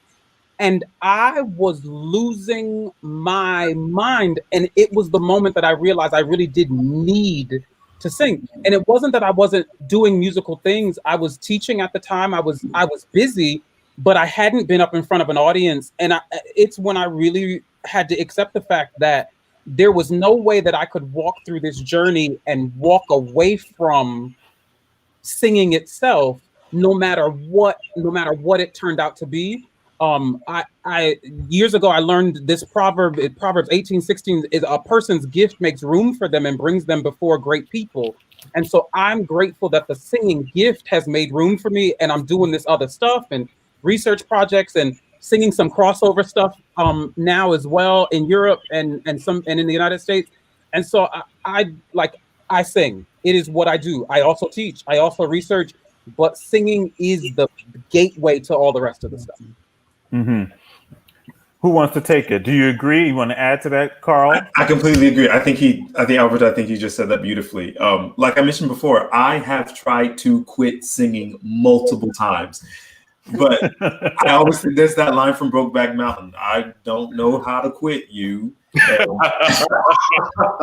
That's what it really feels like. It's something that I need. It's something that is me. It's something that despite times when it's been the challenge of my life, it's been the love of my life. Mm-hmm. What about you, Jones? Yeah, it's interesting to hear you say that, Carl, because I went directly from high school to undergraduate, directly to master's, directly to doctorate. And during the last year of my doctorate, I took a university job at University of Texas in San Antonio.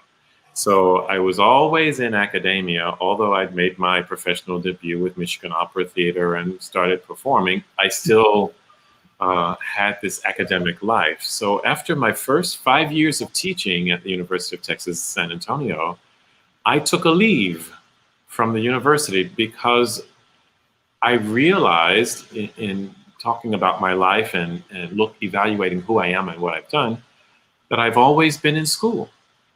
And I never just performed. I thought, wait, maybe that's what I really want to do. So I took a leave from the university and I just performed for 2 years. And I missed the teaching so much. I couldn't wait. I had been advised by people. They said, you are a lovely singer. You get hired all the time. You lose money by being a professor. That's what, when I went to sing for some managers and they were looking at my career and they said, you are actually losing money by being a professor. If you just perform, you would make more money. And I said, but I'm not doing it for the money, but I want to try. Listen, ain't none of the managers saying that today. None of them. Ain't none of them saying it today. The best thing about what you just said was not just what you said, but your head when you say it. Listen, because I'm in daily conversation with my managers talking about how we gonna eat. Because listen, if I don't eat, they don't eat. So we got to figure something out. I have a career over here. I'll feed you. Come on. Send me a plate. Somebody. Penny, I think you bring up something that's really important, and I wish that more managers would recognize that in some ways they miss out on an opportunity to actually manage people that have a much broader and more diversified career and avenues that their agencies could be in, but they immediately assume that for most of us, when we're in academia, that we're not serious performers. And so it's unfortunate. I have a TED Talk that is up on YouTube when I sing the anthem. I speak very often at events, and so speaking engagements, I literally am in need of someone to manage all of that stuff. And the classical music managers who are out there don't really see it. And I'm like, I bet you see it now. Now, Roderick, how do you feel about that situation? Well, until Timothy said it, I've always been in school. I mean, that's the thing I know. And, I've toyed around with the idea of, maybe I should stop and perform. Whenever I've run into George Shirley, he will always say, you really need to be singing. And so I thought about it, but it always passes because I'm used to the consistent pay. That part. Yeah, and so the only break I've really taken from teaching full time is when I took a sabbatical. So I took a sabbatical and I did sing for the entire semester. But just as Timothy said, I missed the teaching. And so it's that balance of the two that I find most fulfilling. Yeah. Carl? So I remember when I first got a chance to work on the arias that I could never sing.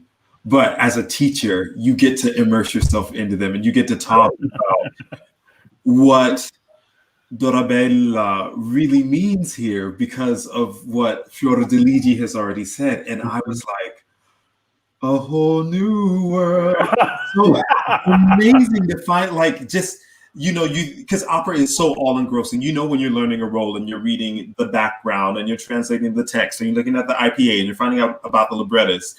But then I found that there was a way to get even deeper into it and explore more. And that was really, really neat. Wow. That's really enlightening. I'm learning a lot about all of you, some stuff that I didn't know before. It's quite something. So when you are listening to voices, what is it in a voice that makes you want to teach that voice or makes you think, oh, I can help you? I would like to help you. What is it about a certain voice that sparks your interest? Albert? So I've as a teacher, I've had success with a couple of different types of students. And very often I'm very process oriented, and I would consider myself very much a technician. The voices that I've had real success with are some of the students who didn't realize they had truly special voices when walking through the door. And in the process of working through the different technical elements, a voice emerges. And so I've got a student now at the University of Michigan working on a master's, and a student at Westminster working on a master's, and they're among some of the ones that just discovered that there were voices there where it wasn't obvious when they showed up at the door. The other thing that I love dearly, and I feel like many of some of the more elite programs around the country don't invest in this, is taking the most talented throat and making sure from jump that it is technically stable. Because so many super talented students show up at schools, and there are teachers and there are coaches who can sort of shape and mold, but that are not dealing with fundamentals, that eventually the glue comes loose, and where there is no fundamental, the whole building will come crushing down. And so dealing with people who have voices that don't necessarily have process and don't necessarily have foundation, I adore getting past all that throat and all that beauty and all that voice and saying, no, baby, you're not breathing. No, you're not supporting. No, that's actually not a clean vowel. It's a great sound, but no. So those are the two that I really, really enjoy. What about you, Roderick? I'm always listening for potential. And sometimes it's not so obvious when you hear a singer, but there's something in that voice you say, there is something there.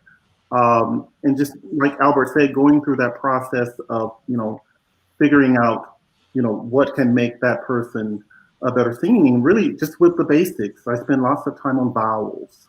How do you align the vowels? How are you forming certain vowels? What's the tongue doing for this vowel? And, I love getting a diamond in the rough, that person that nobody else wants. And just, taking that voice and molding, because many times the person that comes in with the obviously good voice is not the one that succeeds.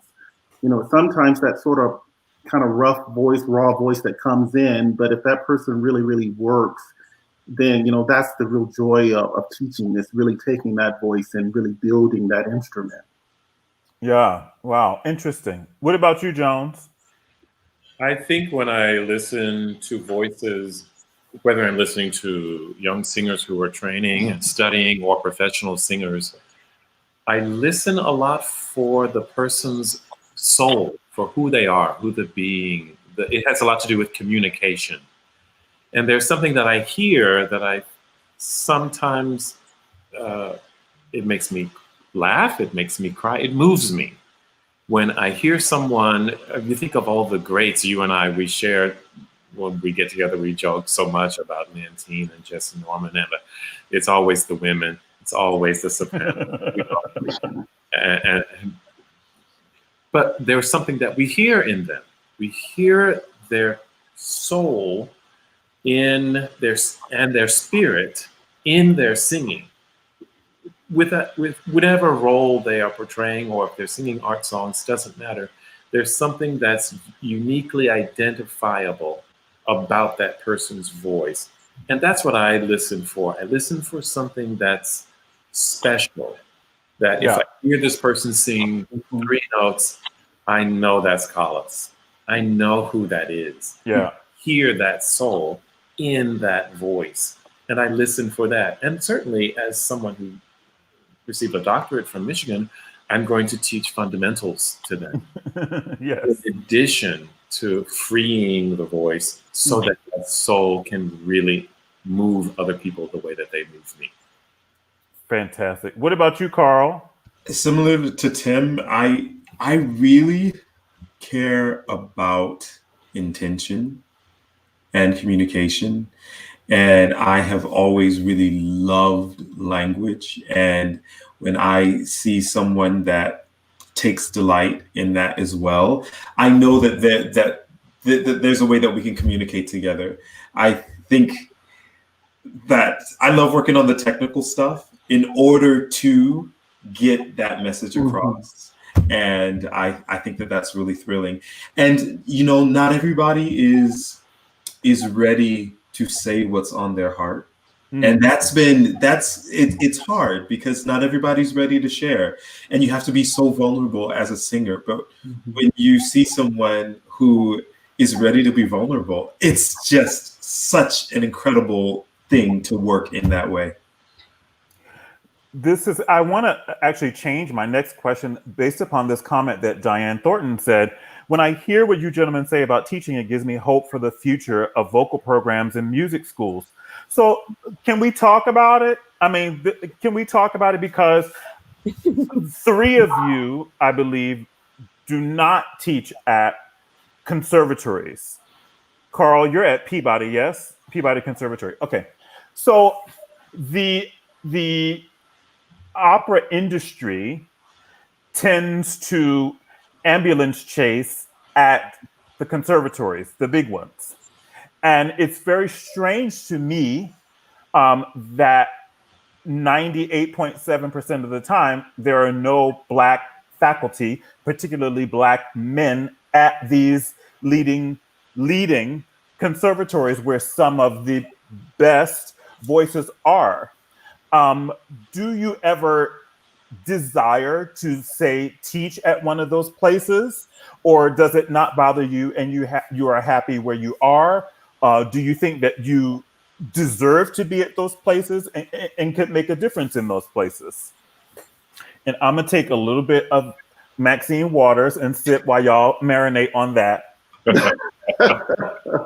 Kenny, I think it's another great question. You really are. It's very thoughtful what you've done.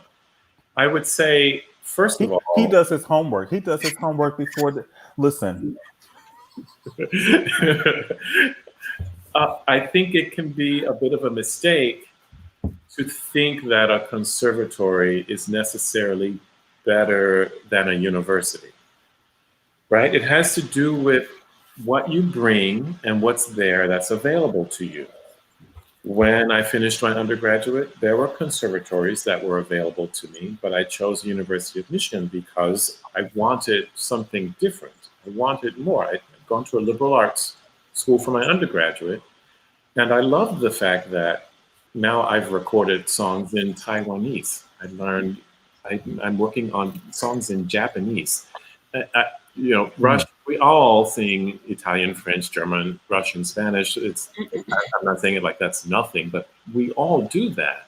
But to be able to be in a university situation, I could just walk across campus and there is someone who specializes in all these other different areas, and I could spend time with them. So being in a university is great, but my university's music department is comparable to any of the conservatories. As I said earlier, we produce 4 fully staged operas every year. We win awards for our opera productions every year.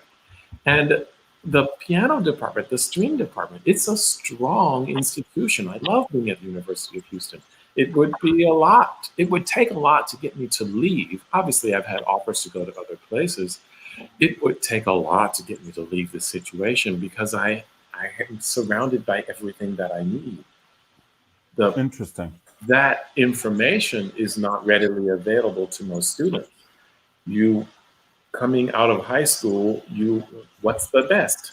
The conservatories are what come out first, and I have no problem with that as long as if there are great teachers there doing great work teaching students. That's great, but sometimes that's not the case.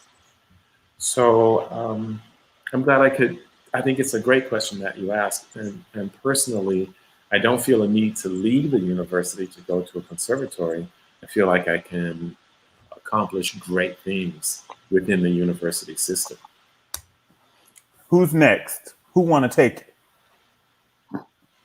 Albert.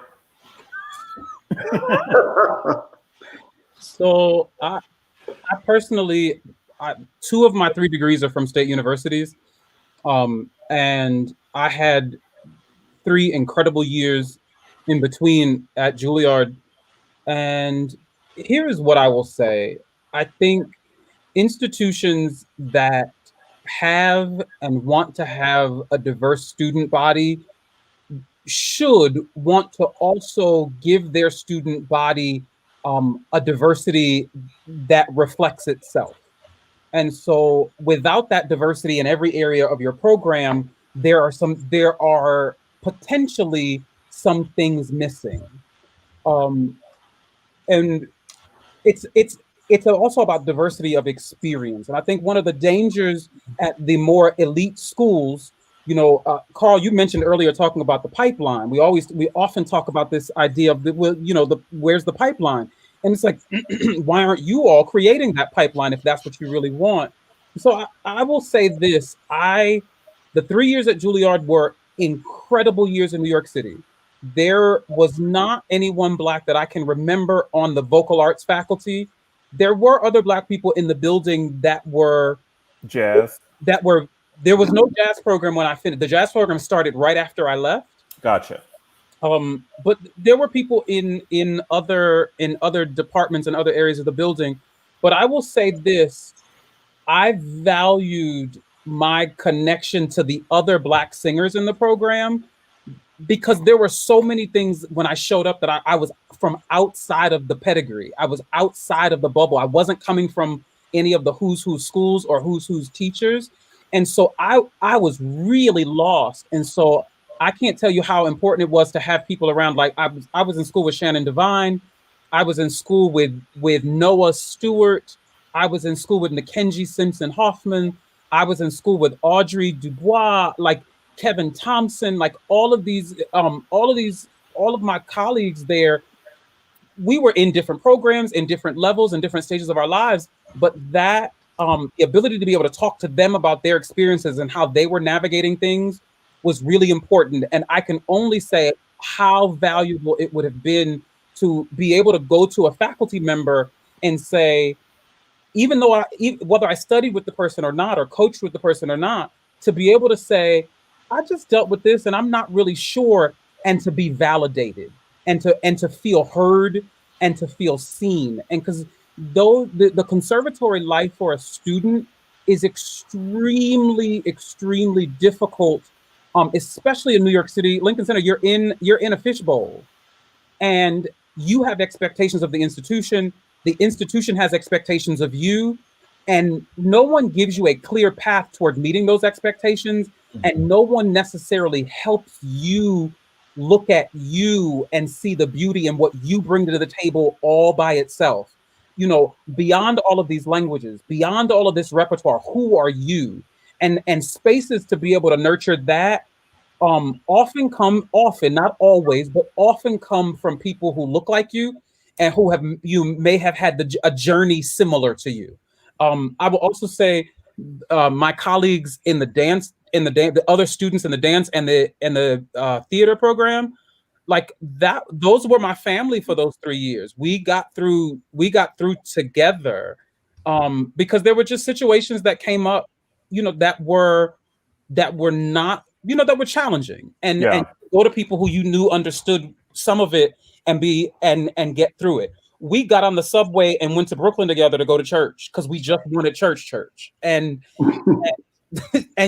so those kinds of things are missing when you don't have a faculty that reflect the diversity of your student body, and an instructional faculty, not, or leadership on the faculty, and not just the security guard, not just the clerical staff, but people in every level of your organization. What about you, Dr. George? What are we talking about? We're talking about the lack of Black teachers in big conservatories, big music schools, where the opera industry tends to find its talent. Do you see yourself teaching there? Do you think that you would want it to be there? Like, what is that? Or are you happy where you are? At this point in my life, I'm happy where I am. Maybe 10 years ago, I may have said something different. But, it's just options. And I think it doesn't matter where you come from. I think it's what you're able to produce. And I think from any type of program, if there is a good teacher, then you're able to train and then to perform best. And you should be able to compete with singers from those other places. But I don't feel like I've missed out. I teach undergraduate. The only thing I think I miss is teaching graduate students. And that would probably be the only thing that would cause me to leave. But I spent my undergraduate years at an HBCU and then my master's and doctorate at both state universities. And so I think there's just a wealth of information to learn at both of those, in any of those places. Yeah, it's always been very, very interesting to me. Like Albert, you just called out my teacher, Gregory Lamar, and I'm just wondering why these schools haven't like snapped him up, because listen, he's the products that he's teaching are singing all over the world, and yet and still they're not doing what I feel they should be doing, and it's curious to me as to why. I would love to find out that answer from them. So all you conservatories out there, if you have an answer, call me. You know how to reach me. So let's go into COVID-19 and your teaching and how you have been able to manage through this time, and what are you doing to recruit new students to come to your programs to study with you when we don't know when life will return? How are you all handling that as teachers? Well, so when we had a meeting with students that were asking, should we come back to study? Will there really be an opera industry, like on the other side of this? And one of the things that I said was, opera has always been like taking a pile of cash and setting it on fire. The economics have never made any sense. The logistics have never made any sense, but it is this ritual that cultures continue to reenact because it does something special for us. And so I think that, like the world wars that went on before and the previous pandemics, opera will bounce back. And I offer that to students as a way to say, what we do is important and can be part of the healing process. And you want to be ready when that time comes. And it will come, and it will be different. It will be very different than the environment that we were training for back in the days when we can go and sing in a room with other people. Yeah. So I keep that in mind. And in some ways, this has opened up a lot of possibilities, because I had done a little bit of teaching online, but I had not done a lot of it. But now that I'm very comfortable with it, I've done trial lessons with lots more students than I ever have done before, and we're able to discover if this is a relationship and if there's chemistry for us to continue to work. So in that way, it's kind of opened up new pathways, but it is concerning with what's going to happen throughout. Hopefully, we can educate and train a very dynamic cohort of singers that will be capable of creating opportunities where there are none now. Yeah. Tim? I am in an unusual situation. As everyone knows, during spring break is when we got most of the news about COVID, and we had to finish the semester quickly from home in remote situations. And I chose to work at my home and teach my students wherever they are. And as Roderick mentioned earlier, he took a sabbatical a few years ago. At the University of Houston, we have available to us a development leave. And I'm currently on a development leave, so I'm not teaching my students at the university now. Yeah. I am performing actively, recording things and sending them out, which is not my training, right? I'm a live performer. That's what I train to do. But in order to recruit students, that's important. And so to answer both parts of your question, during this year, I'm focusing a little bit more on recording so that those things can be available to students who may be interested in finding a teacher. Not only recording myself performing, but also recording myself working with students. I've gone back to some videos that I have of teaching and put some of those things together to show how adaptive my teaching is to the needs of different students. Right? I don't teach every student the same way. People learn differently, and I'm a bit of a chameleon when it comes to that, finding ways to reach different kinds of students. But I'm looking forward to going back to teaching, and I think it'll be great using the technology that we have. I mean, we have great microphones now. Even Zoom is pretty good. You can accomplish a lot of things. A lot of things are lacking. But I think we'll all only get better at that over the next months and years. What about you, Roderick? Well, our students were given a choice of whether to do in person or to do virtual. And most of my voice students chose to meet in person with the understanding that they would be singing in a mask, except for in those rare situations when we were in a large enough space where they could sing for no more than 30 minutes without the mask. And so I've been doing a little bit of both, some through Zoom, which we were forced into back in March to do everything virtually. So I become more comfortable with that. And much of it depends on the connection speed, but you get used to it and you make it work. And in terms of my students, they love being in person, even with the mask. Just being very careful that they don't develop bad habits singing with a mask, especially with the younger ones. Sometimes I want to see them virtually so I can actually see their mouths. So it's just a matter of making it work. And in terms of recruiting students, I'm offering virtual lessons because I am now comfortable teaching because we've been forced into doing that. So it's just a matter of making the situation work. And actually, I'm teaching my very first online diction course. And so there's all sorts of technology out there. We use a wonderful program called Go React, where students can record examples and you can comment and critique in live time. So there's so much technology out there that COVID has caused us to embrace. And so we just make it work until situation changes. What about you, Albert? So I will be very, very honest. I don't love teaching remotely, but I am teaching remotely exclusively right now. And I don't love it partly because I think in some ways my own personal energy can be a bit much in this medium. Try again. Chandler, try again, Kenny. Try again. Not you. But I also I am a lover of the unaffected human voice, and you don't get that through speakers.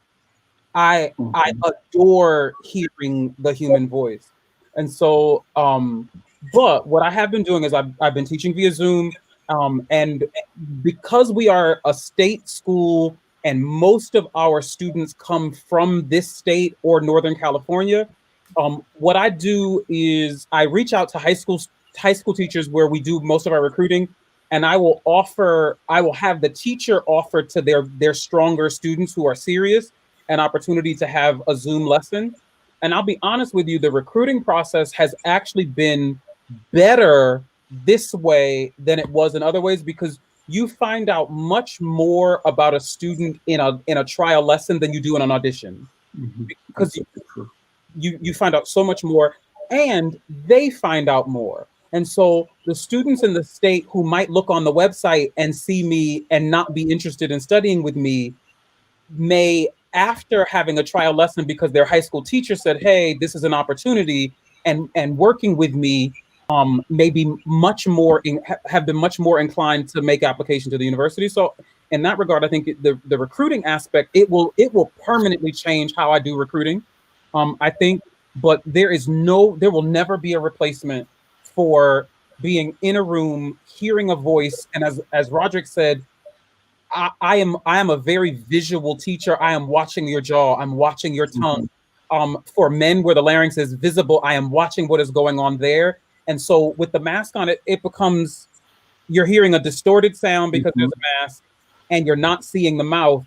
You know, and often, depending on how your mask is, it restricts the free movement of the jaw. So yeah. So I prefer being in person. I will always prefer being in person.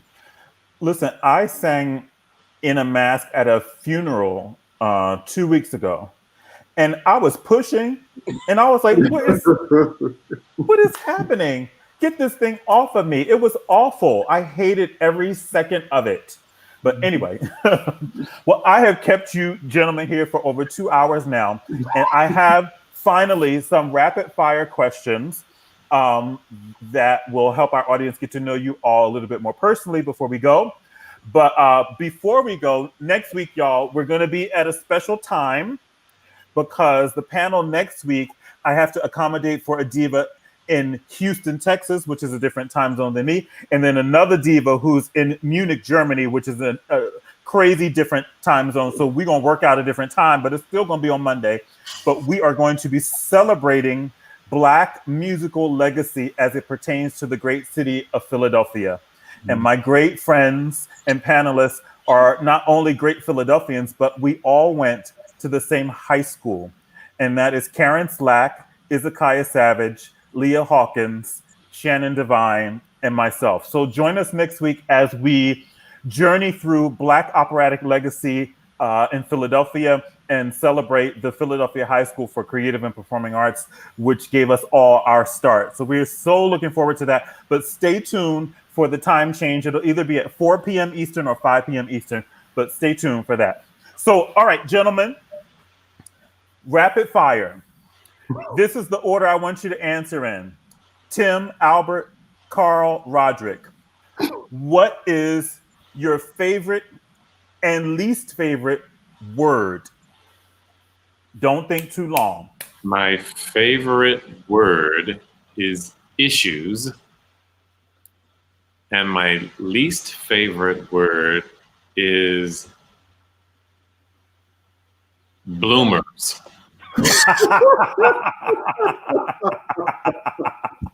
Hilarious. Least favorite word is probably moist. I hate that word. See? Unless it pertains to a piece of cake. Chocolate, preferably. Outside of cake, I don't want to ever hear that word. So I have a few favorite words. The two that come to mind immediately are unconscionable and behoove, as in it would behoove. My least favorite word is definitely irregardless. But my favorite word, it will be in everything that I ever write, is juxtaposition. Such a doctoral student. Okay, Albert, you stole mine. It's moist. It's my least favorite. Yeah, and my favorite. Remember the question, Roderick. What? I'll deal with you after this is over. Yeah. I can handle it. But right now, my favorite word would be empathy. Aha. Oh, that's a fantastic word. What is your favorite and least favorite noise or sound? Let's go Albert, Tim, Roderick, Carl. Least favorite sound, out of tune singing. Yes. Favorite sound. Jesse Norman in Beim Schlafen gehen. Oh my God. Mercy. My favorite sound is the sound of the cello. That's my favorite instrument. Oh my gosh. It moves me. And my least favorite sound is a baby crying. I have a hard time. I want to get in there and help. Especially on a plane. Where's the NyQuil? Brandy, something. Am I next? Yes. Oh, least favorite. Scratching an old chalkboard. That'd be my least favorite. Favorite sound is just the sound of the ocean.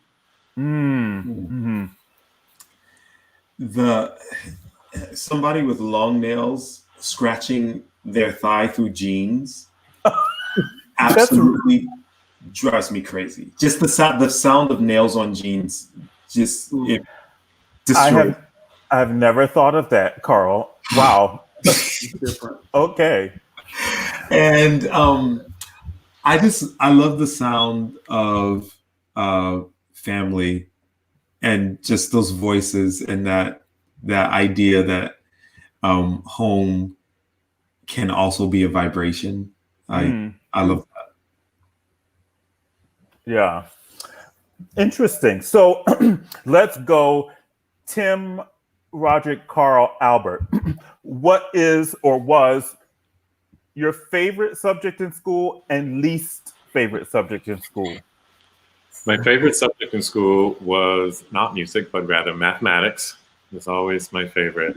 And my least favorite was history. My favorite was English, and least favorite would be calculus. Oh, yeah. I loved all the languages. Like, started with Spanish and then Italian and French and German. Just loved them all. I would get annoyed at my colleagues in the classroom who never tried to speak with the appropriate accent. And then least favorite.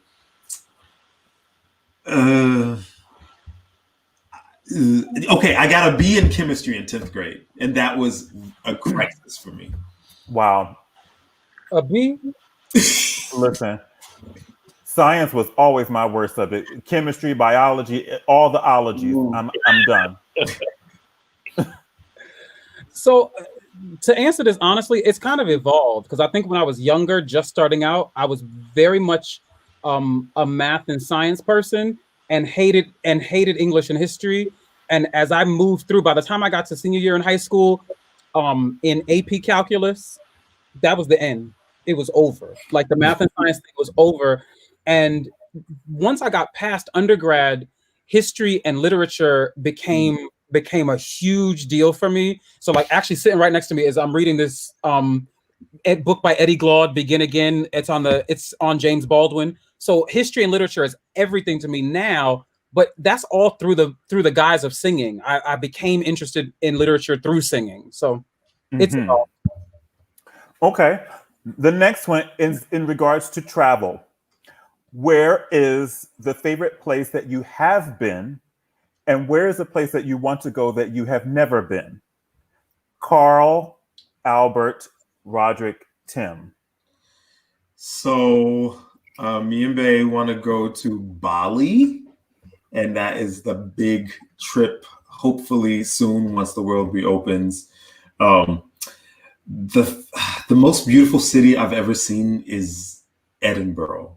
I was not prepared for that, but man, at night when that castle is lit up and the whole city just looks so gothic and you can't understand what anybody is saying because of Scotland. I just, my favorite place. I'm next. So, place I haven't been that I want to go, South Africa. Definitely on the list. Place that I've been that I adore, that every time I go, it is like a new revelation of incredible, like, opportunity and beauty. And actually, there's a person who was watching the show earlier. I don't know if she's still here. My second time being in the city, I was with her, Tiffany Jackson, but it's Venice. There is something so special about Venice. And when the last time I was there, I stayed for several days, and the nights in Venice are absolutely unbelievable. The other place is Dubrovnik, Croatia, but I just threw that out there. Croatia's gorgeous. It is gorgeous. Don't laugh. It's gorgeous. That's on my list. I love Paris. And in another direction, Brazil is somewhere I want to go. Oh. The favorite place that I've gone to is Galapagos Islands. I was fortunate to take a trip there, and we went snorkeling and scuba diving and had a great time. And the place I'd love to visit would be Japan. What music other than classical do you enjoy listening to? Albert, Tim, Roderick, Carl. So I was out on a walk about a week ago, maybe 2 weeks ago, and listening to Albertina Walker sing "Lord Keep Me Day by Day," and I thought I was gonna lose my whole mind. It's all gospel music all day, every day. It is my first love. It's where I started. Gospel music, hands down. I have two older brothers. They're about 10 years older than I am, and the music that they listened to when I was growing up, I still sometimes put that music on, like brass construction, mostly funk, and it relaxes me and it makes me feel like a kid in a lot of ways. It's very different from what I have in my career, and I don't feel like I'm working at all when I listen to that music. Anything R&B. Right now I'm on a Letty C kick. I'm a big fan of hers. Anything John Legend. That's if I wasn't singing opera, I'd be singing anything that John Legend sings. Yeah, I try to keep up with the kids these days and listen to the pop radio. And I'm trying to think, when was the last? Okay, the last non-classical concert that I went to was Janet Jackson. And the last one that I tried to go to, I wanted to go to see Celine Dion, but then that got canceled. Yeah. Okay. Last two. What is your favorite curse word? And yes, you can say it on the show. Albert, you go first. Gospel. So, my favorite curse word growing up was the one that my grandmother used the most. Okay. So really the first one you learned, which was shit. It was hurled at me several times. Oh. My mouth. Quelle surprise. Right. Carl. Well, the first whooping I ever got was because I was asking for help buckling my seatbelt and my sister wouldn't help me. So at 3, I said, fuck it, I'll do it myself. And it stuck. Wow. Nice. Classic. Nice. Roderick. Florida Evans. Damn. What did I just walk into?